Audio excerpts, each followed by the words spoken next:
რუსეთის ტაქტიკა უცვლელია. გარდა სამხედრო სამიზნეებისა, რუსი ჯარისკაცები მიზანმიმართულად ესხმიან თავს უკრაინის ენერგოობიექტებს. განსაკუთრებით ინტენსიური და მასშტაბური კი თავდასხმები ზამთრის მოახლოებასთან ერთად ხდება.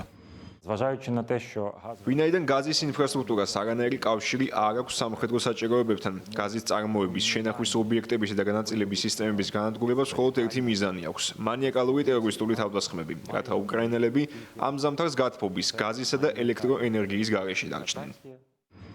რუსეთის მასირებული თავდასხმების შედეგად უკრაინის გაზის მარაგები და ინფრასტრუქტურა მნიშვნელოვნად დაზიანდა.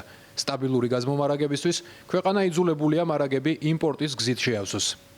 ამ გრევისა და დაბომბვის გამო ჩვენ დავკარგეთ უკრაინის გაზის წარმოების მნიშვნელოვანი ნაწილი, ამიტომ სტაბილური გათბობის სეზონის უზრუნველსაყოფად იძულებულნი ვართ დამატებითი გაზი შემოვიტანოთ. ჩვენ გამოვთვალეთ, რომ გათბობის სეზონისთვის დაახლოებითი მოთხოვნა 4.4 მილიარდი კუბური მეტრია. დიდი იმედი გვაქვს, რომ ამერიკულ ფინანსურ ინსტიტუტებთან აქტიური პრაქტიკული თანამშრომლობა დაიწყება. ბოლო თავდასხმები გაცილებით მასშტაბური გახდა, რაკეტებისა და შაჰიდების კომბინირებული რაოდენობა ბევრად გაიზარდა. წელს ჩვენ გვქონდა ორი მასშტაბური თავდასხმის ტალღა. ერთი მოხდა მიმდინარე წლის თებერვალსა და მარტში, როდესაც უკრაინის გაზის წარმოების 40%-ზე მეტი განადგურდა. ხოლო მიმდინარე წლის ოქტომბრის დასაწყისში ჩვენ კვლავ განვიცადეთ მასიური კომბინირებული თავდასხმები, ყველაზე მასშტაბური შემოჭრის ისტორიაში. და ისევ სამწუხაროდ გაზის ინფრასტრუქტურის მნიშვნელოვანი ნგრევა და დაზიანება გვაქვს. Більше 40%. კომპანია ნაფტოგაზის რკინის გროვებად ქცეული გაზის რეზერვუარები და გამონაწილებელი სისტემა სააგენტო Associated Press-მა ცენტრალურ უკრაინაში გადაიღო. ზუსტი ადგილმდებარეობა გასაიდუმლოებულია.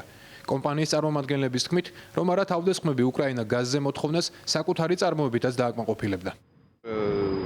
ძალიან მტკივნეულია ამის ყურება, რადგან ხედავდი როგორ შენდებოდა, მიმდინარეობდა სამშენებლო სამუშაოები. შევეცარი ამ კომპანიის ყველა მარცხსა თუ გამარჯვებას. სევდიანია ამის ყურება, მაგრამ რაც არის ეგ არის, უნდა გავაგრძელოთ მუშაობა. უკრაინაში ენერგეტიკულმა კრიზისმა გასულ კვირას სამშვიდობო მოლაპარაკებებზეც მოახდინა გავლენა. ამის შესახებ Associated Press უკრაინელმა მაღალჩინოსანმა ანონიმურობის პირობით განუცხადა, რადგან მას მედიასთან საუბრის უფლება არ ჰქონდა.